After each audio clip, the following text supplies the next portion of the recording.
আসসালামু আলাইকুম, সবাই কেমন আছেন? আজকে আমি আপনাদের সাথে শেয়ার করব অল্প পরিমাণ চিংড়ি দিয়েও কিভাবে অনেকগুলা বড়া তৈরি করা যায়। তো তার জন্য যা যা লাগবে, মসুর ডাল আমি ভিজিয়ে রেখেছিলাম সাথে চাল দিয়ে, তারপরে চিংড়ি মাছ নিয়েছি অল্প, দেখতেই পেলেন, তারপরে যে পেঁয়াজ কাঁচামরিচ, তো এই কয়টা উপকরণ লাগবে আর কিছু মশলা লাগবে। তো এই যে চিংড়ি মাছগুলো সুন্দর করে আমি বেটে নিব পাটায়। আসলে যে কোনো ভর্তা বা ভর্তা টাইপের জিনিসগুলো পাটায় বেটে নিলে অনেক মজা হয়, আবার বড়াও কিন্তু ডালগুলো পাটায় বেটে নিলে বেশি ভালো লাগে। তার জন্য আমি বেশিরভাগ চেষ্টা করি পাটায় বেটে নেওয়ার জন্য।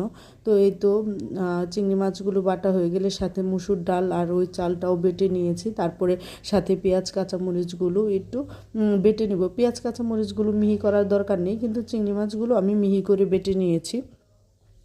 তো এইভাবে করে ডাল ইউজ করলে অনেকগুলা মানে বড়া তৈরি হয়ে যাবে। তো এই তো আমার বাটা হয়ে গেছে। এখন এতে আমি কিছু গুঁড়া মশলা ইউজ করব, হলুদ গুঁড়া, তারপর মরিচ গুঁড়া, ধনিয়া গুঁড়া, একটু জিরা গুঁড়া, লবণ, সব কিছু দিয়ে সুন্দর করে আমি ভালোভাবে মেখে নিব।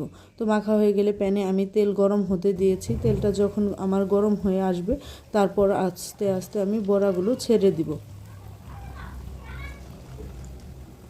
এতে আমি সুন্দর করে বড়াগুলো ছেড়ে দিয়েছি। যে কোনো শেপেই ছাড়তে পারবেন আপনারা, যার যেভাবে ভালো লাগে সেভাবে করে করে নেবেন। আর এই রেসিপিটা হচ্ছে আমি রাবেয়া আপু, মানে আমাদের ভাইরাল রাবেয়া আপুর কাছ থেকে ওনার একটা ভিডিওতে দেখেছি উনি এইভাবে বড়া তৈরি করে, আর সেইখান থেকেই এইভাবে তৈরি করলাম। আমি বড়া নর্মালি হচ্ছে শুধু চিংড়ি মাছ দিয়ে করতাম আগে, আর বেসন ইউজ করতাম।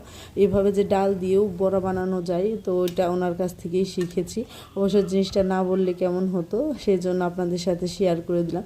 তারপরে এই তো এক পাশ হয়ে গেলে আমি উল্টে নেব।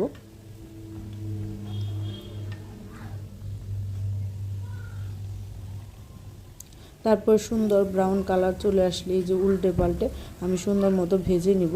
তো ভাজা হয়ে গেলে আমি সুন্দর মতো সবগুলো তুলে নিব।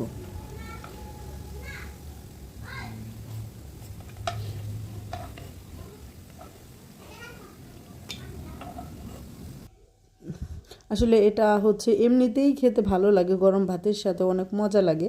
তো আসলে মানে এমনিতেই খাওয়া হয়ে যায় ভাজতে ভাজতে। আর দেখেন তেলটা কিন্তু কোনো রকম নোংরা হয় না, একদম পরিষ্কার আছে। আর কিছু বড়া ছিল, সেইগুলোও আমি দিয়ে দিচ্ছি। সেইগুলো আমি একইভাবে উল্টে পাল্টে সুন্দর মতো ভেজে নিব। আর অবশ্যই এই রেসিপিটা বাসায় একবার ট্রাই করবেন। যারা চিংড়ি মাছ পছন্দ করেন তাদের কাছে এই রেসিপিটা কিন্তু অনেক ভালো লাগবে, অনেক মজার একটা রেসিপি। এই যে দেখুন, এটা হচ্ছে মানে দইয়ের, বগুড়ার দইয়ের একটা ছিল, তো সেটাকে আমি সার্ভিং বোল বানিয়েছি। আইডিয়াটা কেমন হয়েছে অবশ্যই কমেন্ট করে জানাবেন।